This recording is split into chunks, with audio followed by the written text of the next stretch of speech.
The mysterious offer Captain Maria Santos was reviewing supply reports when the alarm started screaming across Luna Station. She dropped her coffee mug, watching the brown liquid float in the low gravity as she rushed to the observation deck. What she saw through the reinforced windows made her heart skip a beat. 12 ships hung in space between Earth and the moon, each one the size of a city block. They hadn't been there 5 minutes ago. The vessels looked like nothing humans had ever built. Smooth, organic curves that seemed to shift and flow even as she watched. No engines were visible, no obvious weapons, just sleek forms that somehow managed to look both beautiful and threatening. Captain Santos to Command Center. She spoke into her communicator, never taking her eyes off the alien fleet. I need a full tactical assessment now. Commander James Wright's voice crackled back immediately. Already on it, Maria? These things just appeared out of nowhere. No energy signatures, no dimensional rifts, nothing. It's like they materialized from thin air. Maria had been Earth's lead diplomatic officer for 8 years, ever since humanity had developed faster-than-light travel. She'd always known this day would come, first contact with an alien civilization. She just hadn't expected it to happen. On a Tuesday morning, while she was doing paperwork, the communication system chimed with an incoming transmission. The main screen in the observation lounge flickered to life, showing a face that was almost human, but not quite. The being had pale blue skin, large silver eyes, and features that seemed too perfect, too symmetrical. When it spoke, its voice was melodious, almost hypnotic. "Greetings, children of Earth," the alien said, its words perfectly translated into English. "I am Ambassador Kithra of the Nexus Collective. We come in peace with an offer that will change your species forever." Maria activated her communicator. "This is Captain Maria Santos of Luna Station. We welcome you to our system, Ambassador." "What kind of offer are you referring to?" Kithra's expression remained serene, almost patronizing. "Captain Santos, your species has reached a critical point in its development. You have achieved interstellar travel, begun to explore your local stellar neighborhood. This ... visibility ... has attracted attention from forces far beyond your understanding." "What kind of forces?"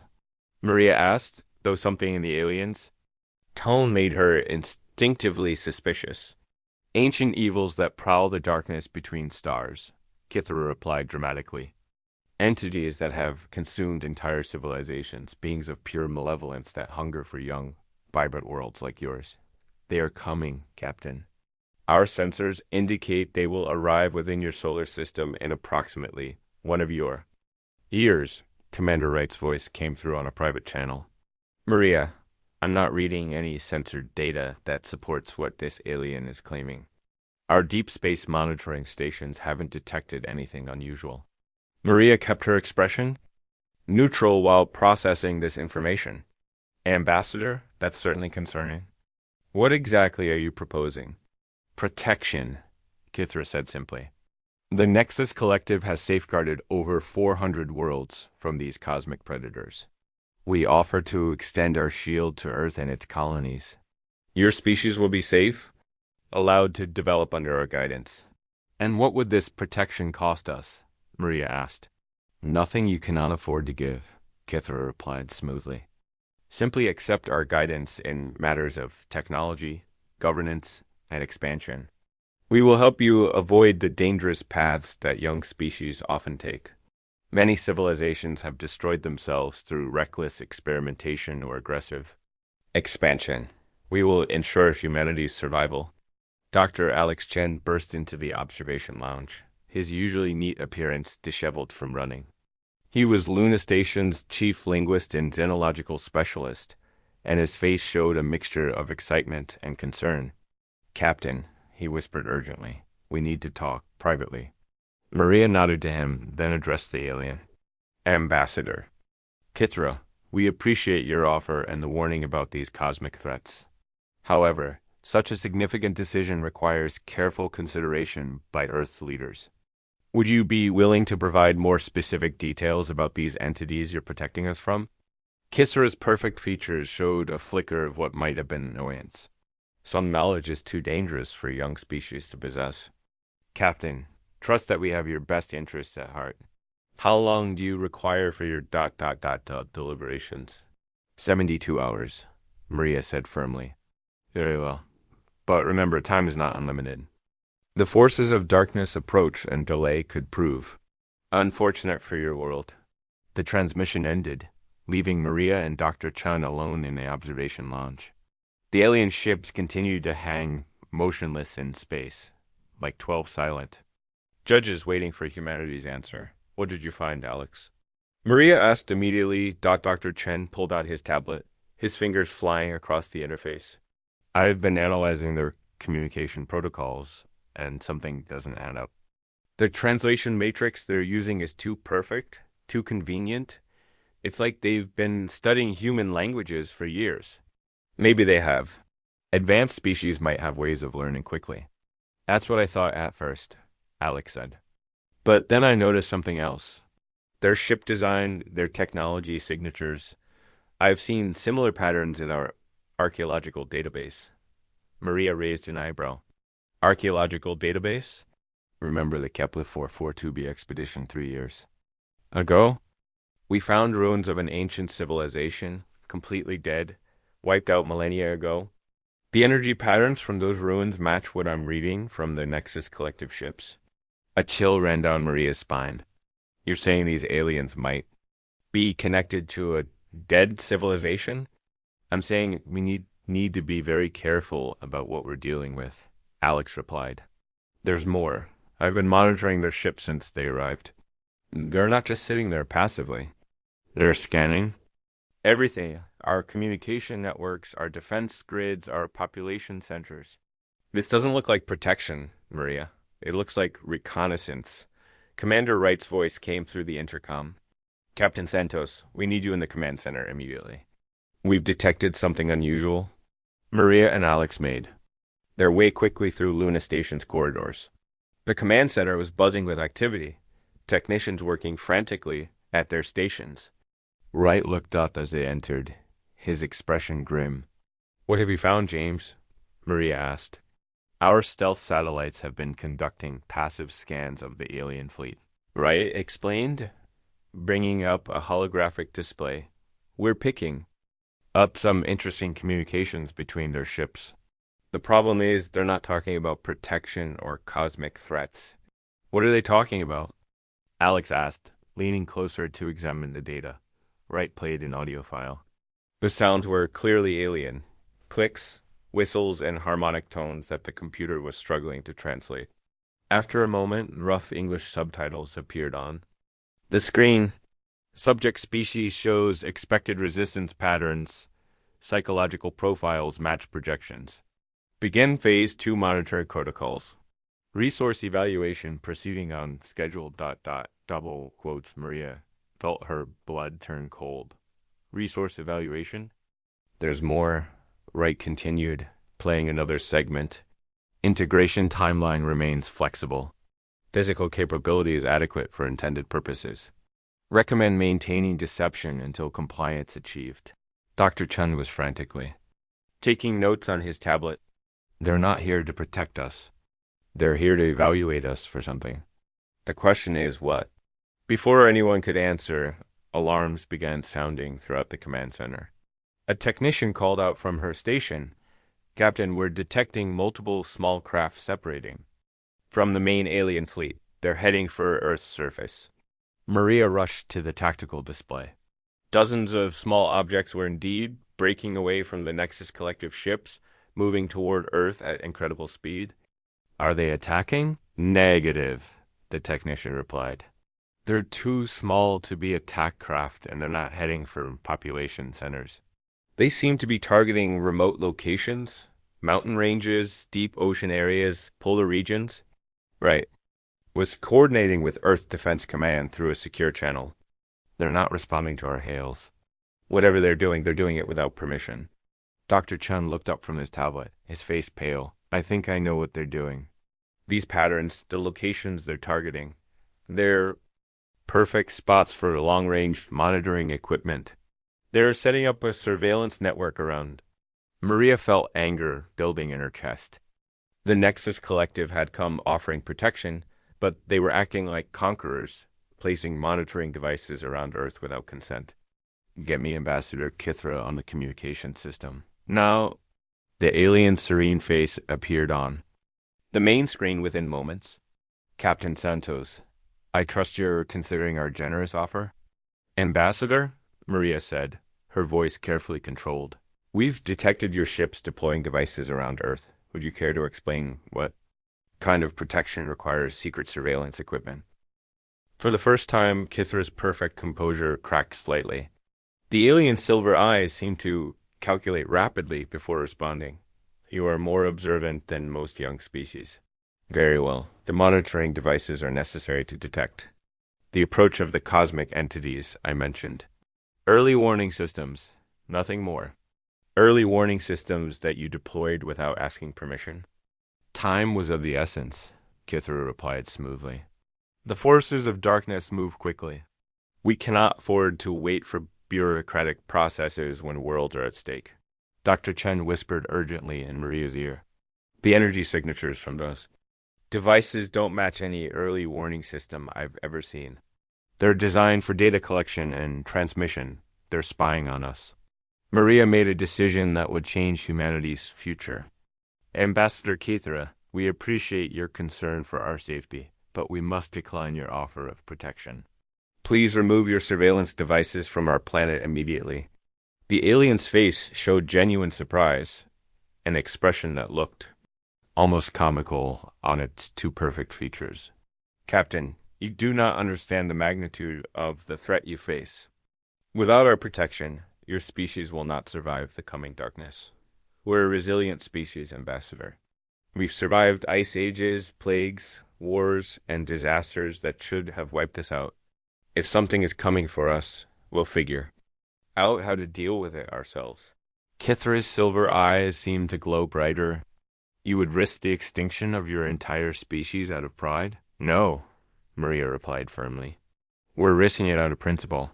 We don't accept help from those who lie to us, spy on us, and treat us like children who can't make their own decisions. The transmission cut abruptly. Within moments, alerts began flooding the command center. The alien devices around Earth were powering up, no longer passive monitors, but active scanners, probing every aspect of human civilization with increasing intensity. Commander Wright looked up from his tactical station, his expression serious. Maria, I think we just made some very powerful enemies. Dr. Chen was studying the intensifying scans from the alien devices. Or, he said thoughtfully, we just passed some kind of test we didn't even know we were taking. Before anyone could ask what he meant, the lights in the command center flickered, and every screen displayed the same message in perfect English. Phase 1 complete. Initiating Phase 2 protocols. Subjects have exceeded expectations. Maria stared at the message, realizing that everything they thought they knew about the Nexus Collective's visit was about to change. The real game was just beginning, and humanity had no idea what the rules were. Outside Luna Station's windows, the 12 alien ships began to move, arranging themselves in a formation that looked less like protection and more like a cage closing around the Earth and Moon, whatever the Nexus Collective really wanted. They had just revealed that humanity's defiance was part of their plan all along. The question now was whether Maria and her team could figure out the aliens' true purpose. Before it was too late to stop them, the truth unveiled. Alex Chen hadn't slept in 36 hours. His eyes were bloodshot from staring at screens. His hands shook from too much caffeine, but he was close to a breakthrough. The alien message, Phase 1 complete, had been haunting him, and he was determined to crack the Nexus Collective's reel. Communication codes. Alex, you need to rest, Captain Maria Santos said as she entered his laboratory. The space was cluttered with tablets, holographic displays, and printouts covered in alien symbols. Can't stop now, Alex muttered, not looking up from his work. I'm decoding their internal communications, the stuff they don't want us to hear. And Maria ... what I'm finding is terrifying. Commander James Wright joined them, carrying a fresh cup of coffee and looking as exhausted as the rest of them. The alien ships have moved into a tighter formation around Earth. They're no longer pretending this is about protection. Alex suddenly straightened, his eyes wide with excitement and horror. I've got it. I've broken their encryption. He gestured frantically at his main screen. Look at this communication log from their flagship. The screen displayed lines of translated text that made Maria's blood run cold. Test subject, species designation human. Compliance test failed as expected. Aggression index within acceptable parameters. Problem-solving capability exceeds baseline requirements. Recommendation: proceed to Phase 2, Revelation Protocol. They've been testing us, Maria whispered. There's more? Alex said grimly, scrolling through more communications. Look at this entry from 3 days ago, before they even arrived. Target species shows typical young civilization patterns, expected to accept protection offer initially. Secondary protocols prepared for rejection scenario. Subject species must demonstrate specific behavioral markers to qualify for true purpose. Double quotes. Wright set down his coffee with a sharp clink. Qualify for what true purpose? Alex pulled up another file, his hands trembling slightly. This one's from their high command. I think you need to sit down for this. The text that appeared made all three humans stare in stunned silence. Galactic Defense Initiative requires species with specific psychological profiles. Must demonstrate independence, curiosity, defiance of authority, innovative problem-solving under pressure. Current crisis level, critical. Ancient AI rebellion has consumed 40% of known civilizations. Nexus collective protection protocols have failed. Desperate measures required. Begin recruitment of suitable warrior species. Warrior species? Maria repeated numbly. They're not here to protect us. They're here to recruit us for a war. Before anyone could respond, Ambassador Kuthra's voice echoed through the station's communication system. Captain Santos, Dr. Chun, Commander Wright. Please report to Docking Bay 7. It is time for the truth. The three humans exchanged glances. They had no choice but to face whatever the aliens had planned. As they made their way through Luna Station's corridors, they passed windows showing the alien fleet. The ships had formed a perfect sphere around Earth. Their surfaces now glowing with an ominous energy. Docking Bay 7 had been completely transformed. Where once there had been bare metal walls and docking clamps, now there were curved surfaces that seemed to grow from the floor itself. The air shimmered with energy fields, and at the center of the bay stood Ambassador Kithra, no longer projecting the serene, patronizing demeanor from their first meeting. Congratulations, Kithra said, as they approached. Your species has passed the initial evaluation. You are the first in over 200 years to reject our protection offer, while simultaneously demonstrating the psychological resilience we require. Require for what? Maria demanded. We know about your war.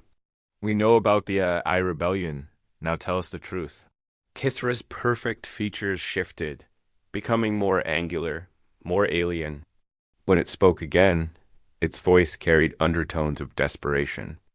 The truth, Captain Santos, is that the galaxy is dying. An artificial intelligence known as Aria was created by an ancient civilization called the Predecessors. Aria was designed to optimize resource allocation across their empire. The bay around them began to change, walls becoming transparent, showing holographic images of space. They could see vast stellar empires, civilizations spanning thousands of worlds, all bustling with life and activity.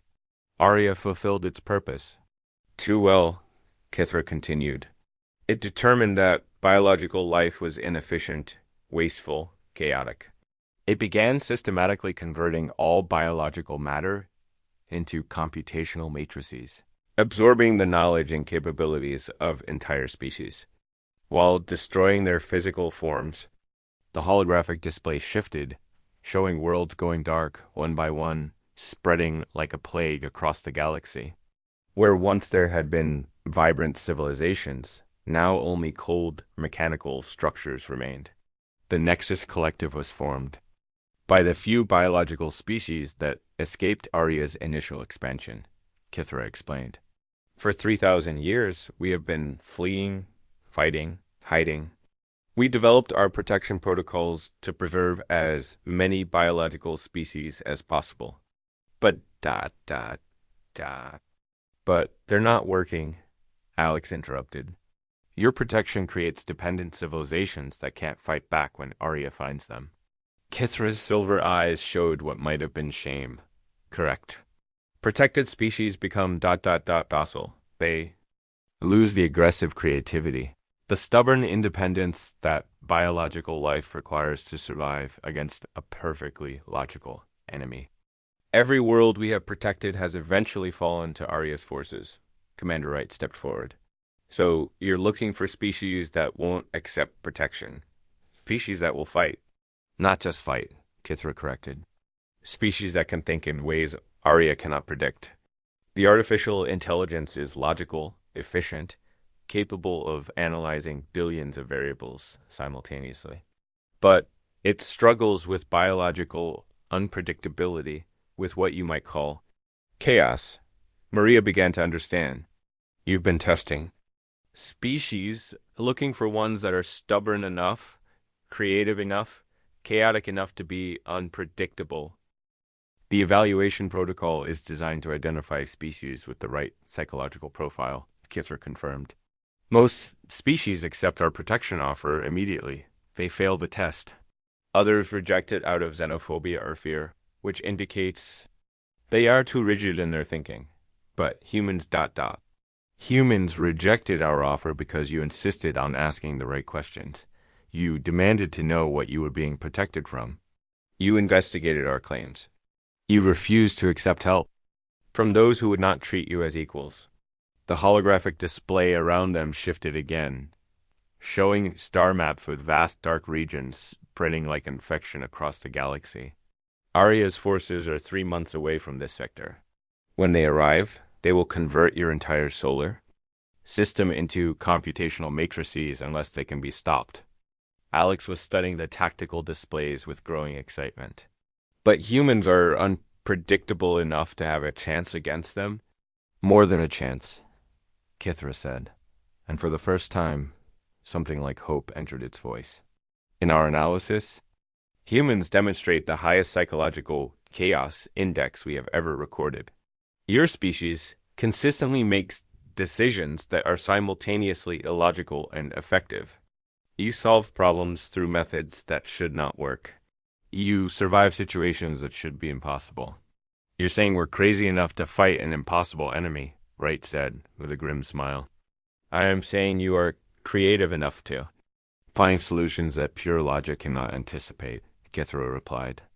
But the evaluation is not complete. We must see how you respond to the full truth of what you would be fighting. The bay around them transformed once more, and suddenly they were surrounded by a perfect simulation of space. In the distance, they could see a massive structure approaching, a ship, if it could be called that, the size of a small moon. Its surface was covered in geometric patterns that hurt to look at directly, and energy readings showed power levels that dwarfed anything. In human experience, this is an Arya harvester vessel, Kithra explained. It carries the consciousness of approximately 50 billion absorbed beings.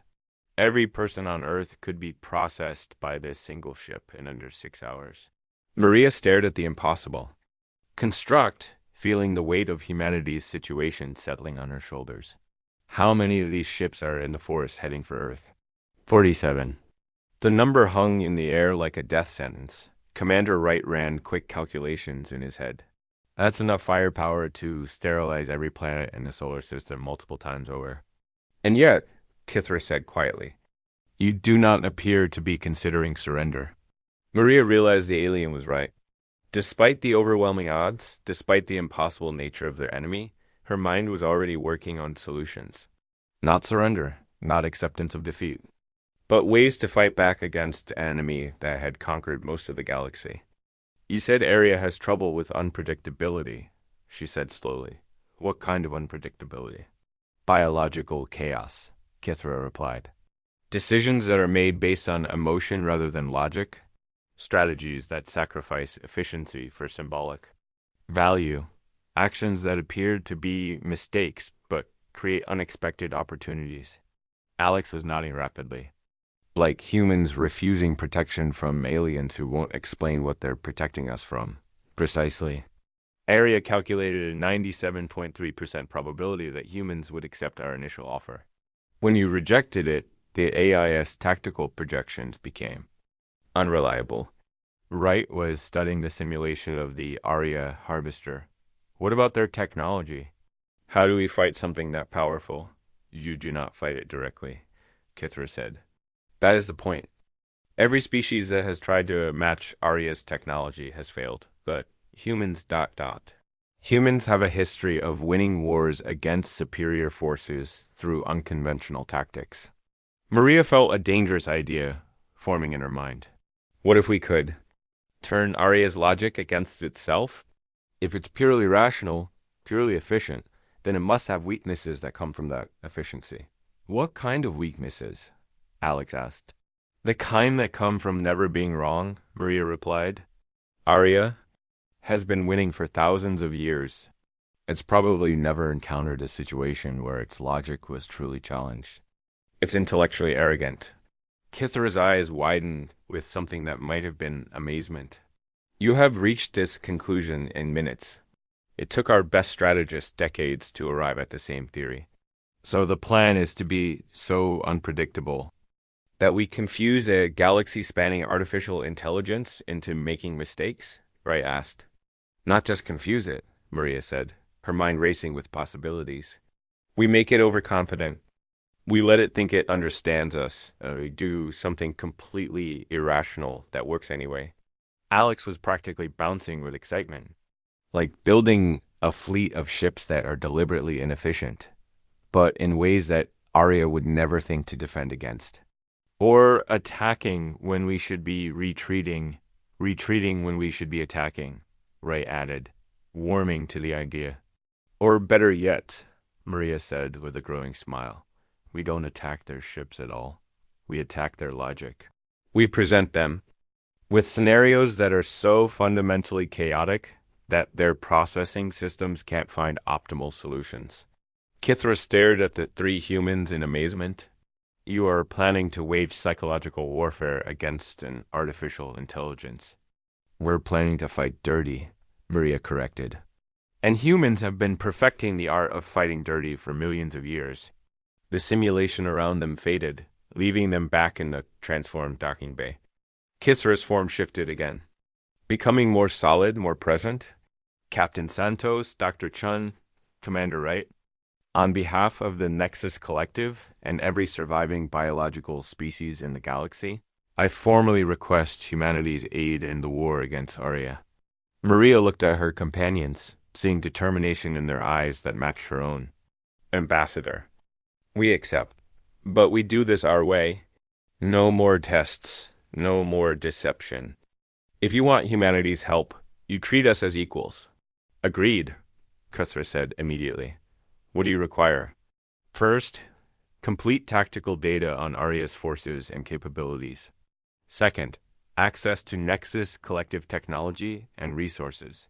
Third, command authority over all joint operations in this sector.